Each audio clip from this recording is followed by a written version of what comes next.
இவருக்கு இந்த மாதிரியான ஒரு தாக்குதல் நடக்கிறப்போ அங்கே ஒரு காவல் அதிகாரியும் அங்கே இருக்கார். அவர் அங்கே தடுத்து நிறுத்த முடியல. அப்போ இதில் ஒரு 3 பேர் சேர்ந்த கும்பல் வந்து சரமாரியாக தாக்க முயற்சிக்கிறாங்க.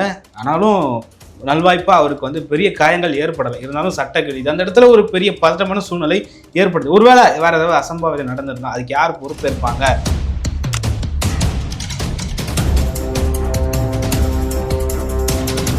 இல்லை அந்த இடத்துல அவங்க வந்து போட்ட கோஷம் திருமாவளவன் வாழ்க திருமாவளவன் வாழ்க என்ற கோஷம், திருமாவளவன் பொறுப்பேற்பாரா? ஒரு கட்சியினுடைய தலைவருக்கே இந்த நிலைமை இருக்குன்னா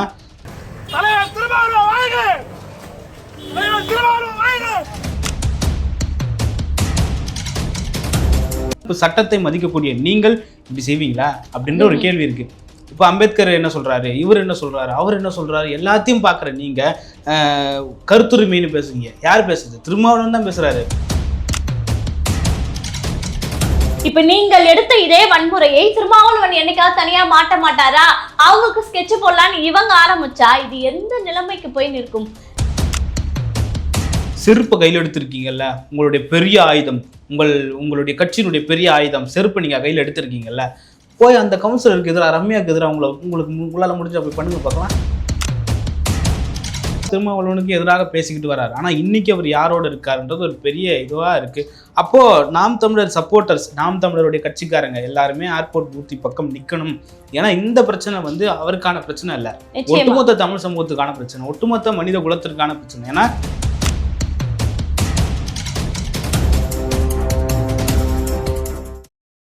கலங்கரை சொந்தங்களுக்கு அன்பு வணக்கம். கலங்கரை பார்வை நிகழ்ச்சிக்கு உங்களை வரவேற்பதில் மகிழ்ச்சி. வணக்கம் தம்பி. வணக்கம். அளவுல ஏர்போர்ட் மூர்த்தி அவர்களை டிஜிபி வளாகத்தில் வைத்து அந்த வாசல்ல வைத்து 4 பேர் கொண்ட கும்பல் தாக்கி இருக்கிறார்கள் அப்படின்ற ஒரு பரபரப்பான செய்தி தான் காலையில இருந்து இப்போது வரை வைரலாக போய் கொண்டிருக்கிறது. இதனுடைய பின்னணி என்ன அப்படின்றது குறித்து தான் முழுமையான ஒரு அலசலாக தான் இந்த காணொலியை நம்ம பார்க்க போறோம். ஓகேங்க. இவங்க ஏர்போர்ட் மூர்த்திக்கும் விசிகாவினருக்கும் இன்னைக்கு நேற்று நடக்கிற பிரச்சனை இல்லை, தொடர்ந்து கிட்டத்தட்ட ஒரு 2-3 வருஷமாக இந்த பிரச்சனை நடந்துட்டு இருக்கு. காரணமாக அவங்க என்ன சொல்லப்படுறாங்கன்னா, திருமாவளவன் என்ற ஒரு தலைவரை வந்து ஏர்போர்ட் மூர்த்தி யூடியூப்கள் வாயிலாகவும் மேடையிலையும் ஒருமையிலேயோ அவதூறாகவோ நிறைய கருத்துக்களை வந்து பகிர்ந்துட்டு வராரு. அது வந்து எங்களுடைய தலைவருக்கு ரொம்ப இழுக்காக இருக்குன்னு சொல்லிட்டு அவங்க பேசுகிறாங்க. ஓகே, அது ஒரு பக்கம் இருந்தாலும் ஆனால் இந்த செயல் எப்படி நடந்ததுன்னு பார்த்தீங்கன்னா, ஒரு டிஜிபி காவல் அலுவலகம் நினைக்கிறேன், அங்கே வந்து பாமகவினுடைய ஒரு எம்எல்ஏ வந்து ஒரு கேஸ்க்காக அங்கே வராங்க. அவரை வந்து சந்திக்கிறதுக்காக தான் ஏர்போர்ட் மூர்த்தி அங்கே போகிறார். அந்த இடத்துல ஒரு காவல் அலுவலகத்துக்கு, அதாவது ஒரு காவல்துறை அந்த இடத்துலையே வந்து இவருக்கு இந்த மாதிரியான ஒரு தாக்குதல் நடக்கிறப்போ அங்கே ஒரு காவல் அதிகாரியும் அங்கே இருக்கார். அவர் அங்கே தடுத்து நிறுத்த முடியல. அப்போ இதில் ஒரு 3 பேர் சேர்ந்த கும்பல் வந்து சரமாரியாக தாக்க முயற்சிக்கிறாங்க. ஆனாலும் நல்வாய்ப்பாக அவருக்கு வந்து பெரிய காயங்கள் ஏற்படலை. இருந்தாலும் சட்டக்கடி அந்த இடத்துல ஒரு பெரிய பதட்டமான சூழ்நிலை ஏற்படுது. ஒருவேளை வேறு ஏதாவது அசம்பாவிதம் நடந்திருந்தா அதுக்கு யார் பொறுப்பேற்பாங்க? இந்த காவல் நிலையம் பொறுப்பேற்குமா, இல்லை இந்த காவல்துறை பொறுப்பேற்குமா? இல்லை அந்த இடத்துல அவங்க வந்து போட்ட கோஷம் திருமாவளவன் வாழ்க திருமாவளவன் வாழ்க என்ற கோஷம், திருமாவளவன் பொறுப்பேற்பாரா? ஒரு கட்சியினுடைய தலைவருக்கே இந்த நிலைமை இருக்குன்னா அப்போது சாதாரண ஒரு தொண்டர், இல்லை சாதாரண ஒரு அடிமட்ட மக்கள் திருமாவளவன் மீது உள்ள ஒரு அதிருப்தியில் ஏதாவது ஒரு வார்த்தையை திருமாவளவனை பேசினா இப்படிதான் உங்கள் கட்சிக்காரர்கள் செய்வார்களா? இது உங்கள் கட்சிக்காரர்களுக்கு மட்டும் இழுக்கல்ல, இது உங்களுடைய ஒட்டுமொத்த சமூகத்திற்குமான இழுக்கு என்பதை உங்களுக்கு தெரியலையா? திருமாவளவனை ஃபாலோ பண்றவங்க இப்படிதான் கீழ்த்தரமா நடந்துப்பீங்களா? கேள்வி இருக்குல்ல. ஏற்கனவே இந்த பறையர் சமூகத்தை சேர்ந்தவங்க இவங்கெல்லாம் இப்படிதான் இருப்பாங்க, ஏதாவது ஒரு சண்டைனா இந்த ஆட்கள் தான் வந்து இதை கலவரத்தை உண்டு பண்ணுவாங்க, இவங்களை தான் வச்சு வந்து இந்த மாதிரியான வேலைகள்லாம் செய்யணும் அப்படின்னு ஆல்ரெடி வந்து இந்த சமூகத்தின் மீது ஒரு முத்திரை குத்தப்பட்டிருக்கு. அப்படி இருக்கும்போது அதனுடைய பிரதிநிதி என்று சொல்லக்கூடிய திருமாவளவன் அவர்களின் பெயரை சொல்லி இந்த தாக்குதல் நடக்குதுன்னா, நாளைக்கே ஏர்போர்ட் அண்ணன் மூர்த்தி அவர்களுக்கு ஏதாவது ஒன்று இந்த இடத்துல ஆயிருந்ததுன்னா அவர்கள் என்ன சொல்லியிருப்பாங்க?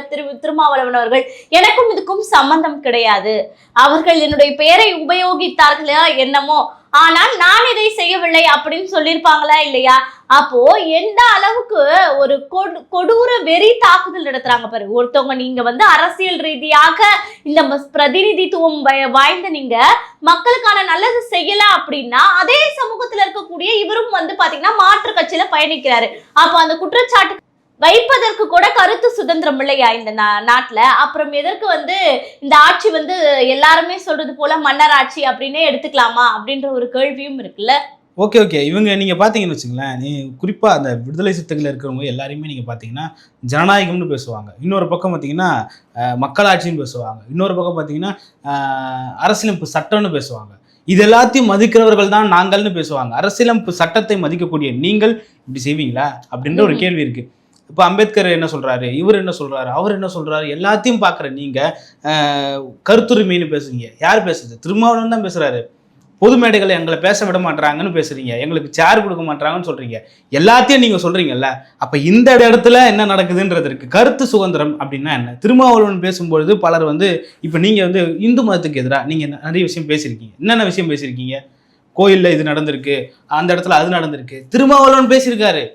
RSS சார்ந்தவங்க, இந்து மதத்தை சார்ந்தவங்க என்ன சொல்லியிருக்காங்க? திருமாவளவன் இப்படி பேசக்கூடாது, ஒரு அரசியல் கட்சி தலைவரா நீங்க இப்படி பேசக்கூடாதுன்னு சொல்லியிருக்காங்க. அப்ப நீங்க என்ன சொல்லிருக்கீங்க? எங்க நாட்டுல நான் பேசுறதுக்கு கருத்து சுதந்திரம் இல்லையா? நீங்க தானே சொல்லியிருக்கீங்க. இப்ப நீங்க என்ன பேசுறீங்க? உங்களை ஒரு 4 பேர் RSS கார வெட்ட வந்தானா இதை நீங்க ஏத்துப்பீங்களா? இல்ல உங்க தொண்டர்கள் ஏத்துப்பாங்களா? RSS தொண்டர்கள் யாராவது உங்களை வெட்ட வந்தாங்கன்னா ஏத்துப்பாங்களா? அதுக்கு நம்ம RSS வாதிகளை ஆதரிக்கல.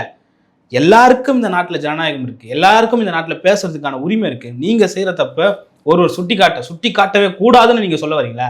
ஏங்க தலைவரே இப்படி பேசுறாருங்க. திருமாவளவனே மேடையில ஏறி இந்த தலைவர் அப்படி பேசிட்டாரு, அந்த தலைவர் இப்படி பேசிட்டாரு, இந்த கட்சிக்கு இன்னைக்கு அண்ணாமலை கேட்டிருக்காரு, அதிமுகவுக்கும் பாஜகவுக்கும் இல்ல அதிமுக கூட்டணிக்குள்ள பிரச்சனை வந்தா உங்களுக்கு என்னங்க பிரச்சனை? நீங்க எங்க போய் எல்லா கட்சியிலும் மூக்கரை வச்சுக்கிட்டு பஞ்சாயத்து பண்ணி உட்கார்றது உங்களுக்கு வேலையா அப்படின்ற ஒரு கேள்வி இருக்குல்ல. இதெல்லாம் ஒருத்தர் உட்காந்து அதே சமூகத்தை சார்ந்தவர். இதுல பிரச்சனை என்னன்னா சொந்த சமூகத்தை சார்ந்தவர். இவன் யாரு, இவன் என்ன நம்மள பேசுறான் அப்படின்ற ஒரு கோவத்துல தான் விசிகாவில் இருக்கிற எல்லாருமே இந்த மனநிலை தலைவரே இந்த மனநிலை இருக்கிறப்போ நம்ம நிறைய பேர்கிட்ட நானும் விசிகாவில் பேசியிருக்கேன். எல்லாருமே எல்லாம் சொல்றாங்க பார்த்தீங்கன்னா, நாங்க ஏர்போர்ட் மூர்த்தியை அடிச்சிருவோம் நேருக்கு நேர் பார்த்தா, நாங்க ஏர்போர்ட் மூர்த்தியை நேருக்கு நேர் பார்த்தா நாங்க ஏதாவது பண்ணிடுவோம், அதனால தான் நாங்கள் அவரை நேருக்கு நேர் ஏன் பண்ற? ஜனநாயகம் இல்லையா உனக்கு? கருத்து சுதந்திரம் உனக்கு தெரியாதா? உனக்கு அரசியல் சட்டம் என்னன்னு தெரியாதா? ஒரு கேஸ் போட்டு உனக்கு அவதூறு வழக்கு போடு, இல்லை வேற ஏதாவது பண்ணு. எதுவுமே தெரியாதா உனக்கு? எடுத்துதான் கை வச்சிருவியா? இல்ல முதல்ல நிரூபி. இப்ப இவர் ஒரு கருத்துக்களை பதிவிடுறாரு. இன்னைக்கு பேசும்போது கூட பிரஸ் மீட்ல ஒரு கருத்து பதிவிட்டாரு. 120 கோடி ஆதி திராவிட நலப்பள்ளிகளை மேம்படுத்துவதற்காக அரசுக்கு மத்திய அரசு நிதி ஒதுக்கியது. அதுல 2 கோடி தான் செலவிடப்பட்டது. 118 கோடி செலவிடாமல் அப்படியே மத்திய அரசிடமே கொடுக்கப்பட்டது. அப்ப இதை ஏன் செலவு செய்யலன்னு கேட்க வேண்டியது யாரு? திருமாவளவன் அவர்கள் தானே. இதையெல்லாம் நான் எதிர்த்து கேட்டால் என்னை குற்றவாளியாக அவர்கள் பார்க்க, விரோதியாக என்ன பார்க்கிறார்கள் அப்படின்னு சொல்லிட்டு கேட்கிறாரு. இது சரியான ஒரு பேச்சு தானே? சரியா தான் சொல்றாரு. எல்லா வகையிலும் அவர் பேசுவது நியாயமானதும் கூட. ஆனா ஒரு சில இடங்களில் அவர் கொஞ்சம் உணர்ச்சி வசப்பட்டு பேசுறாரு. இல்லைன்னு நான் சொல்ல. திருமாவளவன் எந்த இடத்துல உணர்ச்சி வசப்படாம பேசியிருக்காரு. நீங்களும் அப்படி வளர்ந்து வந்தவர் தான். உங்களை மாற்று சமூகத்தில் இருக்கிறவர்கள் திருமாவளவன் இப்படி பேசுறாரு, அவர் நாங்க அடிக்க போறோம்னு கிளம்பி இருந்தா திருமாவளவன் இன்னைக்கு நீங்க தலைவராக இருப்பீங்களா? MP இருப்பீங்களா? திருமாவளவன் கட்சிக்காரங்க இன்னைக்கு நீங்க பேசுறீங்கல்ல, சொந்த ஊர்ல சொந்த ரோட்ல உன்னால கொடிக்கம்ப நட முடியல, கூட்டணி ஆட்சியில உட்கார்ந்துட்டு இருக்கீங்க. உங்களுக்கு உண்மையிலே நீங்க யாருக்கு எதிராக போராடணும்? நீங்க சொல்றீங்களா சனாதனத்துக்கு எதிராக நாங்கள் இந்த கூட்டணியை கட்டி அமைத்திருக்கிறோம்னு சொல்றீங்கல்ல, அந்த சனாதனம் தான் இந்த தமிழ்நாட்டை ஆளுதுன்னு எத்தனை பேர் பேசுறாங்க? ஒருவர் பிறப்பால் உயர்ந்தவர் தாழ்ந்தவன் என்று சொல்வதுதான் சனாதனம்னு சொல்றீங்க. அதே பிறப்பால் தான் இங்கு முதலமைச்சராக ஆக முடியும்னு இந்த திமுக சொல்லுது, இந்த ஆட்சி சொல்லுது. அப்ப அந்த சனாதனத்திற்கு நீங்கள் துணை போறீங்களா இல்லையா? உங்களால கொடியேற்ற முடியலங்க. உங்க கட்சி தானங்க, உங்க கூட்டணி தானங்க. நீங்களே வருத்தப்பட்டு சொல்றீங்க. இன்னைக்கு திருமாவளவன் சொல்றார், மதுரையில் தான் அதிகமாக சாதிய வன்கொடுமை நடக்கிறது, சாதி வன்கொடுமை மாவட்டமாக மதுரையை நீங்க சொல்லணும் அப்படின்னு சொல்லிட்டு தமிழ்நாடு அரசுக்கு வலியுறுத்துறீங்க. அப்போ நீங்க இருக்கீங்க, உங்களால செய்ய முடியல, இன்னொருத்தர் செய்யறான்றாரு, இல்ல இன்னொருத்தர் உங்களோட கருத்துக்களை விமர்சிக்கிறாரு. அதுக்கு விமர்சனம் பண்றது கூட இல்லையா? அடுத்த கட்டத்துக்கு அவர் போறாரு. என்ன சொல்றாரு? திருமாவளவன் திருவான்மியூர் பகுதியில லுங்கி கட்டின்னு ஒரு இரவுல போறாரு. என்னால நான் நினைச்சா திருமாவளவன் நீங்க வாப்பான்னு சொல்லிட்டு கூப்பிட முடியாதான்றாரு. அப்படி 4 பேர் கூப்பிட்டாங்க, நீங்க என்ன பண்ணுவீங்க? நிச்சயமா எல்லா தலைவர்களும் யாரும் ஹீரோ கிடையாதுங்க. எல்லா தலைவர்களும் தனி மனிதர்கள் தான். ரோட்ல 4 பேர் அடிச்சா யாரா இருந்தாலும் வாங்கிதான் ஆகணும். அப்ப யார் இதை வழிநடத்துறா, யார் இதை தூண்டி விடுறான்றதான் இருக்கு. இது இன்னைக்கு நடக்கல. பெரம்பலூர்ல இவர் ஒரு கூட்டம் போடுறாரு, பழைய எழுச்சி மாநாடுன்னு சொல்லிட்டு கூட்டம் போடுறாரு. அந்த கூட்டத்துல நீங்க என்ன பண்ணீங்க? என்னென்ன வார்த்தையை பயன்படுத்துனீங்க? ஏங்க அவரே சொல்றாருங்க, ஒரு வன்னியர் கூட்டம் போடுறாரு. இப்ப நீங்க உதாரணத்துக்கு எடுத்துக்கினா ஒரு பாமகக்கு அதே வன்னியர் சமூகத்துல இருந்து தமிழக வாழ்மை கட்சி வேல்முருகன், இவங்க 2 பேரும் ஒரே இடத்துல ஒரே நாள்ல கூட்டம் போட்டாலும் 2 பேருக்கிடையே சண்டை வந்தது இல்ல. 2 பேரும் பாமக இருந்து வெளியே வந்தவர் தான் வேல்முருகன். அதே போல இன்னைக்கு விசிகாவில் பயணித்துட்டு வெளியே வந்தவர் தான் அண்ணன் ஏர்போர்ட் மூர்த்தி அவர்கள். ஆனா அவரை நீங்க அச்சுறுத்துவீங்க. பெண்கள் எல்லாம் இருக்காங்க அந்த கூட்டத்துல நீங்க கல்லெறிவீங்க. என்னென்ன பண்றீங்க? திருமாவளவன் அவர்களை பின்பற்றுகிறவர்கள் இப்படிதான் இருப்பார்களோ என்ற ஒரு சந்தேகம் நமக்கு இருக்கு. சின்ன ஒரு குழந்தை வந்து தலையில சிவப்பு நீல கொடிய கலரை வந்து தலையில அடிச்சிருக்கு. ஒரு தலைவரா திருமாவளவன் என்ன செய்யணும்? நான் உங்களுக்கு இதுக்காக நான் போராட வரல. நான் வந்து உங்களுடைய சமூகத்தை வளர்த்தெடுப்பதற்காக போராடுகிறேன்னு நீங்க சொல்லிருக்கணும். நீங்க என்ன பண்ணீங்க? அந்த குழந்தைய தலையை வாரி விடுறீங்க. அப்போ உங்களை பின்பற்றக்கூடியவர்கள் அவர்கள் எந்த சமூகமாக இருந்தாலும் அவர்கள் உங்களுக்கு கீழ் தான் இருக்க வேண்டும் என்பது திருமாவளவன் எண்ணமாக இருந்தால் அந்த எண்ணம் கீழ்த்தரமான எண்ணம்னு நம்ம சொல்றோம். நிச்சயமா இப்ப சாதிகள் அந்த கொலைகள் நடக்கக்கூடாதுன்னு பேசக்கூடிய திருமாவளவன் அவர்கள், அப்ப நீங்க செய்வது என்ன? சாதிய கலவரத்தை தானே தூண்டி விடுறீங்க. உங்க பக்கம் 4 பேர் இருந்தா ஏர்போர்ட் மூர்த்தி அவர்களின் பின்னாடி 4 பேர் இருக்க மாட்டாங்களா? இப்ப நீங்கள் எடுத்த இதே வன்முறையை திருமாவளவன் என்னைக்காவது தனியா மாட்ட மாட்டாரா? அவங்களுக்கு ஸ்கெட்ச் போடலான்னு இவங்க ஆரம்பிச்சா இது எந்த நிலைமைக்கு போய் நிற்கும் இப்படின்ற ஒரு கேள்வி இருக்குல்ல. இதே திமுக ஆட்சியில தான் கிட்டத்தட்ட வந்து பாத்தீங்கன்னா திருமாவளவன் அவர்களே சொல்லியிருக்காரு, அதிக வந்து பாத்தீங்கன்னா இந்த சாதிய கொலைகள் வந்து அதிகமா நடந்த ஆட்சியாக இருக்கு, எனக்கு மனம் வதைக்கிறது அப்படின்னு சொல்லி பேசுறீங்க. அப்ப இப்படிப்பட்ட இந்த ஆட்சியில ஏன் போன வாரம் கூட ஒரு கவுன்சிலரின் கால்ல போயிட்டு ஒரு அரசு ஊழியர், அதுவும் பட்டியலினத்தை சேர்ந்த ஒரு அரசு ஊழியர் விழணும் அப்படின்ற நிலைமை வந்து இன்னைக்கும் திமுக ஆட்சியில இருக்கா இல்லையா? ராஜகண்ணப்பன் அவர் நீ என்ன சாதின்னு கேட்டாரா இல்லையா? அப்படிப்பட்ட கட்சியில தான் நீங்க வந்து சாதிகள் கொலைகள் வந்து நடக்க கூடாது, நாங்கள் வந்து என்னது சாதியை வைத்து நாங்கள் அரசியல் பண்ணல, மதசார்பற்ற முற்போக்கு கூட்டணி அப்படின்னு முட்டு கொடுத்துட்டு நிக்கிறீங்க. ஏன் இதே திமுகவை யாராவது ஒருத்தவங்க விமர்சனம் பண்ணாலே திமுகவை சேர்ந்த ஸ்டாலினோ உதயநிதியோ யாரும் பேசுறது இல்ல. ஊருக்கு முன்னாடி வந்து திருமாவளவன் பிரஸ் மீட் கொடுப்பாரு, இது வந்து நல்ல ஆட்சி தான், அதை ஏதாவது ஒரு தவறுகள் நடக்கலாம், அதை வந்து அதனால இந்த ஆட்சி கெட்ட ஆட்சின்னு சொல்லிட முடியாது அப்படின்னு பேசக்கூடியவர் தானே நீங்க. அப்போ நீங்க முட்டு கொடுக்கும் போது உங்களை பற்றி உங்களுடைய அதாவது நடக்கக்கூடிய அரசியலின் இந்த தன்மையை பற்றி ஒருவர் அதே சமூகத்தை சேர்ந்தவருக்கு அந்த வலி அதிகமாக இருக்குமா இல்லையா? எனக்காக அதாவது என் மக்களுக்கு நல்லது செய்வாருன்னு நாங்க ஓட்டு போட்டு நிக்க வச்சிருக்கோம், அப்போ எங்களை இவர் மறந்து விட்டாரு, அந்த கட்சிக்கு அடிமையா இருந்துட்டு இருக்காரு அப்படின்னு அந்த மக்களுக்கு வலிக்குமா வலிக்காது? அந்த மக்களினுடைய ஒரு இன்னொரு பிரதிநிதியாக இவர் அதை பிரதிபலிக்கும் போது உங்களுக்கு என்ன பிரச்சனை? கருத்தியல் ரீதியா எதிர்கொள்வதற்கு கூட விசிகாவுக்கு ஒரு அருகதை இல்லையா அப்படின்ற ஒரு கேள்வி. நீங்க வந்து அந்த சொல்லியிருந்தீங்க திண்டிவனத்துல நடந்த அந்த ரம்யா அந்த இஷ்யூ சொல்லியிருந்தீங்க. அவங்க வந்து திமுக கவுன்சிலர். நீங்க இப்போ ஏர்போர்ட் மூர்த்திக்கு எதிராக விசிகாவினர் போர்க்கொடி தூக்கியிருக்கீங்கல்ல, செருப்பு கையில் எடுத்திருக்கீங்கல்ல, உங்களுடைய பெரிய ஆயுதம், உங்களுடைய கட்சியினுடைய பெரிய ஆயுதம் செருப்பு நீங்க கையில் எடுத்திருக்கீங்கல்ல, போய் அந்த கவுன்சிலருக்கு எதிராக ரம்யாவுக்கு எதிராக உங்களால முடிஞ்சா போய் பண்ணுங்க பார்க்கலாம். முடியுமா? இதே பட்டியல் சமூகத்தை சார்ந்தவர். நீங்க படத்துல நம்ம பார்த்துருப்போம், காடு இருந்தா எடுத்துக்குவாங்க, நிலம் இருந்தா பிடிக்கிடுவாங்க, படிச்சுட்டா நம்மளை யாரும் எதுவும் பண்ண மாட்டாங்க, அந்த அரசாங்கத்தையே தொட்டாமரின்னு சொல்லுவாங்க. அப்படி படிச்சு மேல வந்த அரசாங்க அதிகாரி 5 வருஷம் ஆட்சியில் இருக்கக்கூடிய கவுன்சிலர் காலில் விழுந்து அழுகுறாரு. அதை நம்ம பார்க்குறப்ப நம்ம மனசுலாம் பதைக்குது. போய் அதுக்கு எதிராக போர்க்கொடி தூக்குங்க பார்க்கலாம். போர்க்கொடி கூட தூக்க வேணாம், ஒரு அறிக்கை வெளியிட்டாரா, ஒரு கண்டன அறிக்கை வெளியிட்டாரா? இது எவ்வளவு பெரிய தவறு. நிச்சயமாக அரசாங்கம் இதற்கு நடவடிக்கை எடுக்க வேண்டும் சொல்லி பதவி நீக்கம் செய்யறதுக்கு வலியுறுத்துறீங்களா? அதுவே உங்களால வலியுறுத்த முடியல. ஏன்னா அப்படி நீங்க வலியுறுத்தினீங்கன்னா நாளைக்கு அந்த கூட்டணியில உங்களை வச்சுக்க மாட்டாங்க, துரத்தி விட்டுருவாங்க. அப்ப இவருக்கு என்ன பயம் வந்துடுச்சுன்னா, அதாவது இந்த மக்களின் பிரதிநிதி இவர்களுக்கு நாங்கள் தான் நல்லது செய்யறோம்னு ஒரு பிம்பத்தை வந்து இப்ப துப்புரவு பிரச்சனையா இருக்கட்டும், போட்டோ ஷூட் அந்த மாதிரிலாம் நடத்தி வெளியிட்டு இருக்காங்க. அதை பார்த்து மக்கள் வந்து அதாவது படிக்காதவர்கள் நம்பிக்கொண்டிருக்கிறார்கள்.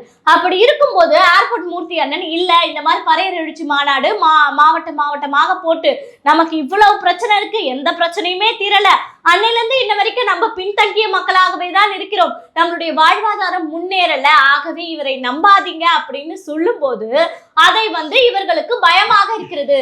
அந்த கட்சியின் ஓட்டு எல்லாமே வந்து பாத்தீங்கன்னா நாம் தமிழர் கட்சிக்கு சென்று விடுமோ. ஏன்னா அண்ணன் வந்து யாருக்கு சப்போர்ட்டா இருக்காரு? சீமான் அவர்களுக்கு சப்போர்ட்டா இருக்காரு. நேரடியாக சீமானை தாக்க முடியாது. ஆகையால் வந்து பாத்தீங்கன்னா ஏர்போர்ட் மூர்த்தி அவர்களை குறிவைக்கிறார்கள். காலைல எப்படி போட்டிருந்தாங்கன்னு பாத்தீங்கன்னா நாம் தமிழர் ஆதரவாளர் ஏர்போர்ட் மூர்த்தின்னு தான் போட்டிருந்தாங்க. இப்போ நாம் தமிழர் ஆதரவாளர்ன்றது இவங்களுக்கு ஒரு பெரிய உறுத்தல். ஆமா, ஏர்போர்ட் மூர்த்தி பல ஆண்டு காலங்களா திருமாவளவனுக்கு எதிராக பேசிக்கிட்டு வர்றாரு. ஆனா இன்னைக்கு அவர் யாரோட இருக்காருன்றது ஒரு பெரிய இதுவா இருக்கு. அப்போ நாம் தமிழர் சப்போர்ட்டர்ஸ், நாம் தமிழருடைய கட்சிக்காரங்க எல்லாருமே ஏர்போர்ட் மூர்த்தி பக்கம் நிக்கணும். ஏன்னா இந்த பிரச்சனை வந்து அவருக்கான பிரச்சனை இல்ல, ஒட்டுமொத்த தமிழ் சமூகத்துக்கான பிரச்சனை, ஒட்டுமொத்த மனித குலத்திற்கான பிரச்சனை. ஏன்னா கருத்து சுதந்திரம்ன்றது எல்லாருக்குமானது, யார் வேணா என்ன வேணாலும் பேசலாம். இப்போ நீங்க ஏர்போர்ட் மூர்த்தி ஒரு இன்டர்வியூக்கு வரான்னு வச்சுங்களேன், இப்போ நீங்க வந்து சொல்றீங்க எல்லா இடத்துலையும் திருமாவளவனோட பிம்பத்தை உடைக்கிறாரு ஏர்போர்ட் பத்தி சொல்றீங்க. மேடையில் அவர் இது வரைக்கும் திருமாவளவன் பத்தி பேசி நான் பார்த்தது இல்லைங்க. ஒட்டுமொத்த சமூகத்திலும் இப்படிப்பட்ட தலைவர்கள்லாம் இருக்காங்க, என் மக்களுக்காக போராட சொன்னா அவன் என்னவோ பண்ணிட்டு இருக்கான் அப்படின்னு வேணா பேசியிருக்காரு தவிர திருமாவளவன் இப்படி பண்ணியிருக்காருன்னு மேடையில் எதுக்கும் பேசுனது இல்ல. அப்படி கிடையாது. திருமா என்ற பெயரை அவர் பயன்படுத்தியது இல்லை அப்படின்னாலும் மக்களுக்காக இவ்வளவு நிதி ஒதுக்கப்படுது, அதை வந்து அரசாங்கம் சரிவர செய்யல, இதனுடைய பிரதிநிதியா இருக்கவங்களும் வேடிக்கை பார்க்கிறார்கள், துணை போகிறார்கள் என்று மறைமுகமாக குற்றம் சாட்டுறாரு. அப்படி வந்து அது குற்றம் சாட்டுவாரு, அதெல்லாம் செய்வார். ஆனா திருமாவளவன் எந்த இடத்துலயும் அவதூறாக பேசுனது. நீங்க யூடியூப்னு வரப்போ இப்ப நான் வந்து கேட்பேன், ஆனா இந்த மாதிரி திருமாவளவன் இப்படி பேசியிருக்காருன்னு, ஆனா திருமாவளவன் அப்படி சொல்லியிருக்காருன்னு, இந்த சமூகத்துக்கு எதிராக ஒரு கருத்து சொல்லியிருக்காருன்னு, இப்போ துப்புரவு பணியாளர் ஒருத்தர் இறந்திருக்காங்க, அதை வந்து சீமான் வந்து இந்த மாதிரி இதை வந்து விபத்தில் இது வந்து கொலைன்னு சொல்லியிருக்காரு, அதுக்கு திருமாவளவன் வந்து சொல்றாருண்ணா இந்த மாதிரி இந்த சம்பவத்தை வச்சு அரசு செய்யக்கூடாதுன்னு சொல்றாருண்ணே அப்படின்னு சொல்றப்போ எதுக்குப்பா அதை பத்தி சும்மா அவரை பத்தியே திரும்பவும் பேசிக்கிட்டு அவரை விடுங்கப்பா அப்படின்னுவாரு. ஆனா என்னை போன்ற யூடியூபர்கள் பலர் வந்து இந்த விஷயத்த மக்களுக்கு வெளிப்படையா காட்டணும்னு நினைக்கிறோம், அதனால இந்த கேள்வி அவர்கிட்ட கேட்கறோம். அவர் அதை வச்சு பதிலாக சொல்றாரு. நம்ம யூடியூப் சேனல்லேயே திருமாவளவனை பத்தி பேசின வீடியோக்கள் நல்லா 50,000 1 லட்சம் கூட போயிருக்கு. அப்போ அது வந்து எங்களுடைய எண்ணங்கள். இந்த மாதிரியான ஒரு தலைவர், பட்டியல் சமூகத்திற்காக பட்டியல் சமூக வாக்குகளை பெற்று வந்த தலைவர், அந்த சமூகத்திற்காக போராடாமல் திமுகவினுடைய கொத்தடிமையாக இருக்கிறார் அப்படின்னு சொல்லிட்டு எல்லாருமே பேசுகிறோம். அப்படி பேசுகிறப்ப அந்த கேள்விகளை முன்வைக்கிறப்போ அந்த கேள்விக்கு அவர் பதில் சொல்கிறார். பதில் சொல்றப்ப நம்ம இன்னும் அந்த கேள்வியை அழுத்தமா கேட்கிறோம். கடைசியா நடந்த நேர்காணல அந்த கேள்வியை ஒரு தலித்துக்காக இன்னொரு தலித்து தான் பேச வேண்டும் என்பதே சாதி புத்தி தான் திருமாவளவன் சொல்றாருன்னு. நானே பேசுறேன்னா வேற யாருப்பா பேசுவா, நீயும் நானும் பேசலாம் வேற யாருப்பா பேசுவான்றது நியாயமான கேள்வி. இத்தகைய கேள்விகளை எழுப்புறாங்கன்றது தான் உங்களுக்கு பிரச்சனை என்றால் அவர் தொடர்ந்து அதனை செய்வாரு. ஒரு சமூகத்திற்காக போராடுகிறவன் அந்த சமூகத்திற்காக தான் முதலில் போராட வேண்டும் என்பது தெரியாதா? நீங்க பொதுவா இருங்க, ஆனா பொதுவா உங்களால வாக்கு சரியான ஒரு விஷயத்த சொன்னாருங்க. அதாவது இது வரைக்கும் விசிகா பொது தொகுதி வாங்கினதில்லை, பாராளுமன்ற தேர்தலில் வாங்கினதில்லை. பாராளுமன்ற தேர்தலில் போன முறை ஒரு பொது தொகுதி கேட்டாங்க. யாருக்கு கேட்டாங்க அப்படின்னு சொல்லிட்டு அவர் என்கிட்ட ஒரு கேள்வி கேட்கறாரு. நான் என்ன சொல்றேன்னா, யாருக்குன்னா கேட்பாங்க, ஒரு பட்டியல் சமூகத்தை சார்ந்தவருக்கு தான் கேட்பாங்க, இல்ல ஆதவ அர்ஜுன் ரெட்டிக்கு கேட்டாங்க. அது எப்படின்னா ஒரு பொது தொகுதி வாங்கி இன்னொரு பொதுவானவருக்கே கொடுப்பாங்க அப்படின்னு நான் கேட்கறேன். அப்ப வேற யார் கேட்டிருப்பாங்க சொல்லுங்க அப்படின்னாரு. திரும்ப நான் சொல்றேன், திரும்ப அப்படி பண்ண மாட்டாருன்ற. அப்புறம் எனக்கு கோவம் வந்துடும் தம்பி அப்படின்றாரு. அந்த இடத்துல அவர் என்ன சொல்ல வராருன்னா, இவர்கள் கேட்டது உண்மைதான், ஆதவ அர்ஜுன் ரெட்டிக்காக தான் திருமாவளவன் அந்த பொது தொகுதியை கேட்டார். எப்படிப்பட்ட ஒரு புத்தி! இப்ப நீங்க பாருங்க, விசிகாவில் இருக்கிறவங்க யாரு? பட்டியல் சமூகத்தை சார்ந்தவர்கள். பொது தொகுதி வாங்கி பட்டியல் சமூகத்தில் இருக்கிற ஒருவருக்கு நீங்கள் கொடுத்தீங்கன்னா, உதாரணத்துக்கு இன்னும் ஒரு படி மேல போய் சிதம்பரத்துல நிக்கிற திருமாவளவன் அந்த பொது தொகுதியில போய் நின்னார்னா இன்னொருவருக்கு வாய்ப்பு கிடைக்கும். கண்டிப்பா இன்னொருவருக்கு வாய்ப்பு கிடைச்சு இன்னொருவர் பாராளுமன்றத்திற்கு போவார். அதை திருமாவளவன் விரும்புவதே இல்லைன்றதை விட விரும்ப கூடாது. ஏற்கனவே சில கருத்துக்கள் தான் நம்ம பார்த்திருக்கோம். கருணாநிதி அவர்கள் வந்து பொது தொகுதி கேட்டதற்கு என்ன மாதிரியான விமர்சனத்தை முன்வைத்தார் அப்படின்ற கருத்துக்கள் எல்லாமே நமக்கு தெரியும் இல்லையா? அப்பயே அசிங்கப்படுத்தினார் திருமாவளவன் அவர்களை. அப்போ வந்து இப்ப இருக்கும்போது இதெல்லாம் தெரிந்துதான் திருமாவளவர்கள் அவர்கள் வந்து பார்த்தீங்கன்னா அமைதியா இருக்காரு. காரணம் என்ன தெரியுமா? நான் ஒரு எம்பியா இருக்கேன், இப்போ லைவ்ல அப்டேட்டா இருக்கேன், எப்ப பார்த்தாலும் நான் ஏதோ ஒரு பத்திரிகையாளர் சந்திப்புல முன்வரேன். அதாவது என்னுடைய மக்களுக்கு பிரச்சனை எல்லாம் முன் வர மாட்டேன், வெறும் திமுகவை யாரா விமர்சிச்சா அதுக்கு பதிலடி கொடுப்பதற்கு முன் வருவேன். எனக்கு கோடி கோடியா பணம் வந்து திமுக அனுப்புகிறது. இது நான் சொல்லல, முத்தரசன் சொன்னாரு. ஆகவே வந்து இந்த மாதிரியான விஷயங்கள்லாம் நடந்துட்டு இருக்கு. ஆகவே நான் சுகபோக வாழ்வு வாழ்ந்துட்டு இருக்கேன். இதுதான் எனக்கு வேணுமே தவிர இப்ப நான் வந்து நீங்க சொன்னது போல இந்த பொது தொகுதி பிரச்சனை, இந்த துப்புரவு பணியாளர்கள் பிரச்சனை, இப்படின்னு ஒவ்வொரு சாதிய கொலைகள் பிரச்சனைன்னு நான் அவர் வந்து ஒரு பிரதிநிதியாக முன்னினார்னா திமுக இவரை உடன் வைத்துக் கொள்ளுமா? இவரால் பணம் சம்பாதிக்க முடியுமா? அப்போ திமுகவுக்கு எண்ணம் என்னன்னா, இந்த மக்களின் ஓட்டை பெறுவதற்காக மட்டுமே இவர் தேவையே தவிர இவருக்கு பிரதிநிதித்துவம் கொடுக்கணும், முக்கியத்துவம் கொடுக்கணும்ன்றது எண்ணம் கிடையாது. அது திருமாவளவன் அவர்களுக்கும் தெரியும். இவருக்கு என்னன்னா, தன் வயிற்றை நிரப்பிக் கொள்ளணும், தன்னுடைய வாழ்வாதாரத்தை சுகபோகமாக வைத்துக் கொள்ளணுமே தவிர இந்த மக்களின் மீது ஒரு அக்கறையும் இல்லை அப்படின்றது தான் வந்து ஏர்போர்ட் மூர்த்தி போன்றவர்கள் வந்து அந்த சாதியில் இருப்பதால் அந்த வழிகளை உணர்ந்து பேசுகிறார்கள். இதை எதிர்த்து வெளியில சொல்றாங்க. அது சொன்னால் நீங்கள் வந்து தாக்குதல் நடத்துவீங்க அப்படின்னா, ஏர்போர்ட் மூர்த்தி அண்ணா அவங்க அடிக்கும் போது, அந்த 4 பேரை அடிக்கும் போது ஒருவர் மறைத்துக் கொள்கிறார். கருப்பு சட்டை போட்ட ஒருவர் கட்டிப்பிடித்துக் கொள்கிறார். அவரை தள்ளி விட்டுட்டு அடிக்க போறாரு. ஆனா போகும்போது பயந்து ஓடுறானுங்க. நீ ஆம்பளை தானே, அடிக்க தானே வந்த, ஏன் நின்று 4 பேரை நிக்கிறீங்க, ஒருத்தர் தானே அடிக்க வராரு, நின்று அடிச்சா என்ன, ஓடுறாங்க பயந்துகிட்டு. இது அவரை வந்து வழி மறைத்த வரைக்கும் தான் அவர்கள் தாக்கி கொண்டிருந்தார்கள். அந்த ஆளை தள்ளி விட்டுட்டு இவர் அடிக்க போகும்போது பயந்து ஓடுகிறார்கள். அவ்வளவு பயம் இருக்கு, நீ எதுக்கு வர? அவர்களுடைய எண்ணமே அதுதான். அந்த பொதுவேளையில் ஏர்போர்ட் மூர்த்தியை ஒரு ஒரு ஒரு கோர ஆளாக காட்ட வேண்டும், ஒரு ரவுடியாக காட்ட வேண்டும். அவர் இந்த நாட்டுக்கு போராட வந்த தலைவர் அல்ல, அவர் ஒரு ரவுடி என்று சித்தரிக்க வேண்டும் என்பதற்காக தான் விசிக இதை திட்டமிட்டு செய்தது.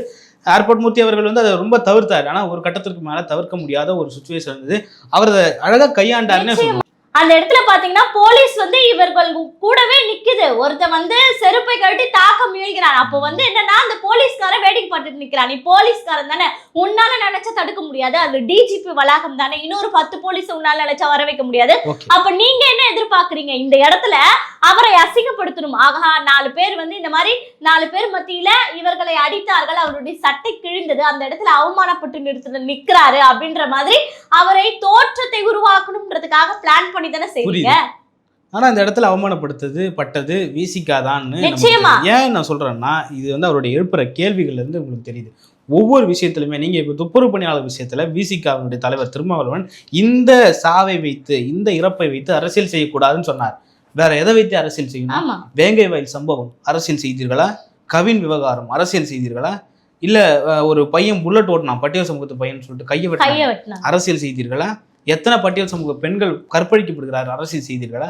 வேற எதை வைத்து அரசியல் செய்வது என்ற கேள்வியை ஏர்போர்ட் மூர்த்தி திரும்பவும் மீண்டும் மீண்டும் மீண்டும் எழுப்ப விசிக தான் இந்த நிலத்தில் அம்பலமாகும், விசிக தான் அவமானப்படும். இவர்கள் பட்டியல் சமூகத்திலிருந்து உண்மையான ஒரு தலைவன் உருவாவதற்கு ஒருபொழுதும் ஏற்றதில்லை. இதே போல் திரு ஆம்ஸ்டாங் அவர்கள் வடசென்னை முழுமைக்கும் கட்டி ஆண்டார். அவரையும் இப்படிதான் கொண்டாங்க. கொல்றதற்கு இவர்களும் துணை இருந்தார்களோ என்ற ஒரு கேள்வி நமக்கு எழுது. ஏன்னா மக்களுக்காக போராடுகிறவர்களை இவர்கள் ஒருபொழுதும் விடுவதில்லை, அதே மக்களுக்கு எதிராக திருப்பி விடுறது. அதாவது ஒரு சமூகத்துல அந்த சமூக மக்கள் போராடுறாங்கன்னா, இப்போ நீங்க வன்னியர் சமூகம் எடுத்துங்க, வேற ஏதாவது தேவர் சமூகம் எடுத்துங்க, எல்லா சமூகத்திலும் ஒரு தலைவர் இருப்பாங்க. அந்த ஒவ்வொரு தலைவர் இன்னொரு தலைவர்கிட்ட அன்பா பேசுறதுக்கான வாய்ப்பு சூழல் இருக்கும். ஆனா இந்த திருமாவளவன் அவருடைய கட்சிக்காரர்களும், இது வரைக்கும் ஜெகன்மூர்த்தி இருக்காரு, ஆம்ஸ்டாங் இருந்தார், இவங்களெல்லாம் இது வரைக்கும் போய் பார்த்துருக்காங்களா, பேசியிருக்காங்களா அப்படின்ற ஒரு கேள்வி இருக்கு. ஒரு உண்மையிலே பட்டியல் சமூகத்துக்காக போராடின ஒரு உத்தம தலைவர் யாருன்னு முடியும் ஆம்ஸ்டாங் அவர்கள் தான். அவருக்கு நடந்தது இன்றைக்கு அவருக்கு நேர்ந்திருக்குமோ என்ற ஒரு அச்சமும் பயமும் நமக்கு இருக்கா இல்லையா? நம்மை விட அவங்க குடும்பத்தாரை மனநிலை இப்ப எப்படி இருக்கும்? அவங்க குடும்பத்தார் அடுத்து அவங்க மனைவி என்ன சொல்லுவாங்க? இனிமேல் இந்த அரசியல் பேச வேண்டாம் சொல்லுவாங்களா இல்லையா? அப்போ ஒரு போராளி வந்து வரும்போது நீ அவங்களுக்கு உயிர் பயத்தை காட்டினார், அவர்கள் விலகி விடுவார்கள் என்ற நோக்கத்தை உருவாக்கணும்ன்றதான உங்களுடைய எண்ணம். ஆனா இன்னைக்கு மக்கள் இந்த கருத்துக்களை பார்த்துட்டு விசிகாவுக்கு எதிராக தான் கருத்துக்கள் பதிவிடுறாங்க. நீங்க வேணா எல்லாருமே போய் கமெண்ட் செக் பண்ணி பாருங்க, எந்த சேனல்ல வேணா இப்படி செய்திருக்க கூடாது, அன்னைக்கு ஆம்ஸ்டாங் வந்து கேர்லெஸ்ஸா இருந்துட்டாரு, அதனால்தான் அவருடைய உயிர் பறி போனது, ஆனா அண்ணன் உஷாராக இருக்க வேண்டும், இனிமேல் அவருடைய உயிரை தற்காத்துக் கொள்வதற்கு முக்கியமாக கவனம் செலுத்த வேண்டும் அப்படின்னு சொல்லிட்டு எல்லாருமே வந்து ட்வீட் போட்டுட்டு இருக்காங்க. அப்போ உங்க முகத்திரையை, அதாவது நீங்க இவங்க என்ன நினைச்சாங்கன்னா, ஏர்போர்ட் மூர்த்தி அவர்களை அசிங்கப்படுத்தி ஓரமாக வீட்டிலேயே அமர வைத்தணும் நினைச்சாங்க. ஆனா இது தவறாக மாறி போய் விசிகாவின் முகத்திரையை விசிகாவே கிழித்ததற்காக காரணமாக மாறிவிட்டது. அதுவும் இது வந்து இன்னும் சீமானவர்கள் வந்து நாளை கருத்து சொல்வதற்கும் வாய்ப்பு இருக்கு. அப்படியெல்லாம் சொல்லி இது ஒரு பூதாகரமாக வெடிக்கும் போது நிச்சயமாக இது விசிகாவுக்கு மிகப்பெரிய பின்னடைவாக இருக்கும் அப்படின்றதுதான் வந்து ஒரு முக்கியமான விஷயம். புரியுது. அந்த சமூகத்தினுடைய இளைஞர்களுக்கு, குறிப்பா விசிகாவை ஃபாலோ பண்றதுக்கு, திருமாவளவனை ஃபாலோ பண்றதுக்கு நம்ம என்ன சொல்லணும்னா, நீங்க எல்லாரும் உங்களுடைய தலைவரையும் உங்களுடைய கருத்தையும் உங்களுடைய தத்துவத்தையும் உங்களுடைய கட்சியும் ஒரு முறை மறுசீரமைப்பு செய்யணும். இல்லை ஒரு தடவை நீங்கள் வந்து யோசிச்சு பார்க்கணும், நம்ம இந்த கட்சியில் இருக்கணுமான்றதை நீங்கள் யோசிச்சு பார்க்கணும். ஏன்னா நீங்கள் எதற்காக போராட வந்தீங்க, இன்னைக்கு என்ன செஞ்சுட்டு இருக்கீங்க அப்படின்ற ஒரு கேள்வி இருக்கு. நீங்க போராட வந்தது யாருக்கு எதிராக? நீங்கள் இப்பொழுது போராடி கொண்டிருக்கிறது யாருக்கு எதிராக? சனாதனத்துக்கு எதிராக போராடுவோம்னு சொல்றீங்க.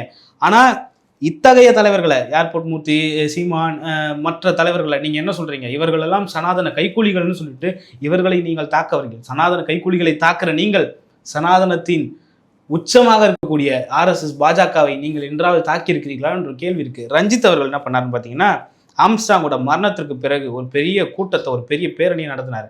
அந்த பேரணிக்கு விசிகாவை சார்ந்தவர்கள் யாரும் பங்கேற்க கூடாது என்று சொன்னவர் இதே தலைவர் திருமாவளவன் அவர்கள். அன்னைக்கு ரஞ்சித் அமைதியா போயிட்டாரு. அதே போல எல்லாரும் அமைதியா போயிடுவாருன்னு எண்ணக்கூடாது. ஏன்னா இன்றளவிலும் இவர்கள் ரஞ்சித்தை விமர்சிப்பது என்ன தெரியுமா? பாஜக. ஆனா உங்களுக்கு வாக்கு கேட்ட வரை என்ன சொன்னாங்க தெரியுமா? ரஞ்சித் யார் தெரியுமா? புரட்சிகர இயக்குனர் ரஞ்சித் அப்படின்னு சொல்லிட்டு பக்கத்துல உட்காந்து பேட்டி கொடுத்தவர் திருமா. இன்னைக்கு ஆம்ஸ்ட்ராங் என்ற ஒரு தலைவர் செத்துட்டாருன்னு சொல்லிட்டு ஒரு பேரணி நடத்துறதுக்கு அனுமதி கேட்டாங்க. அனுமதி கொடுக்கல. அனுமதியில இவர் கலந்துக்கல. பேரணியில இவர் கலந்துக்கல. இவர் கட்சி சார்ந்த யாரும் கலந்துக்க கூடாதுன்னு வேற சொன்னாரு. ஒரு பட்டியல் சமூக தலைவர் செத்து போயிட்டாரு. அந்த ஒரு பேரணி, ஒரு கண்டன பேரணி அவருடைய நினைவு நாள்ல நடத்துறாங்க. அதுக்கு அனுமதி கொடுக்கல. இப்போ பொற்கொடி அவர்கள் போய் கூப்பிட்டாங்க, போல. ஏன் இவ்வளவு வன்மம் இந்த சமூகத்தின் மீது? அந்த சமூக இளைஞர்கள் தயவு செய்து நீங்க புரிஞ்சுக்கணும். உங்களுக்கான தலைவர் தானா திருமாவளவன்? உங்களுக்காக எதற்கு போராடி இருக்கிறார்? கவின் இறந்து போயிட்டாரு. அவங்க அப்பா ரோட்ல என்ன சொல்றாரு? பாராளுமன்றம் வரைக்கும் திருமாவளவன் இந்த சம்பவத்தை கொண்டு செல்வார்னு. தெரு முனைக்கு கூட கொண்டு செல்லல. அவ்வளவு கீழ்த்தரமாக நடந்துக்கிட்டாங்க. உங்களை கூட்டு போயிட்டு முதல்வர்கிட்ட பார்த்துட்டு, என்னோட சின்ன பையனுக்கு அரசு வேலை, என்னுடைய மனைவி இன்னொரு இடத்துல வேலை செய்றாங்க, டிரான்ஸ்ஃபர் வேணும். இதுவா?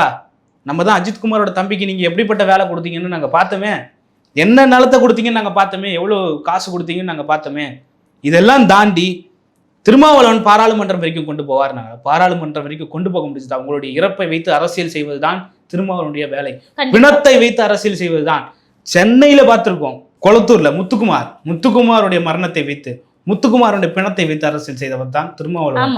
அப்படி எண்ணற்ற பிணங்களை வைத்து அரசியல் செய்து கொண்டிருக்கிறார் திருமாவளவன். ஒரு முறை பட்டியல் சமூக இளைஞர்கள் திருமாவளவன் பின்னாடி நாம் செல்ல வேண்டுமா என்பதை நீங்கள் உற்று நோக்கி கவனிக்க வேண்டும், பார்க்க வேண்டும். இன்னொரு விஷயம், ஏர்போர்ட் மூர்த்தி அண்ணன் அவர்கள் பத்திரிகையாளர் சந்திப்புல ஒரு விஷயத்தை பதிவு செய்தார். என்னன்னா, நான் திருமா அவர்களின் மீது 2 முறை வழக்கு பதிவு செய்தேன். ஆனால் காவல்துறை எனக்கு எச்சரிக்கை விடுத்தாங்க, உங்க உயிரை நீங்க தான் பாத்துக்கணும், இப்ப சூழ்நிலை சரியில்லை அப்படின்னு காவல்துறையே சொல்லுதா. எவ்வளவு ஒரு வெட்க கேடுப்பாரு. இதேதான் ஆம்ஸ்ட்ராங்க்கு சொன்னாங்க. ஆமா, இன்னொரு விஷயமா அவர் சொல்றாரு. என்னன்னா, எனக்கு யாரும் தெரியும், இதெல்லாம் உடனிருந்து செய்யக்கூடிய யாரும் தெரியும், ஆனா நான் அவங்க மேல வழக்கு பதிவு செய்யல. ஏன்னா நாளைக்கு பாதிக்கப்பட போறது, நான் வழக்கு பதிவு செய்ய என்னுடைய பட்டியலினத்தை சேர்ந்த இன்னொரு 4 பேர் தான் பாதிக்கப்படுவான், அவனுடைய வயிற்றுல அடிக்கணும்னு எனக்கு அவசியம் இல்ல அப்படின்னு பேசக்கூடிய இவர் எங்க இருக்காரு?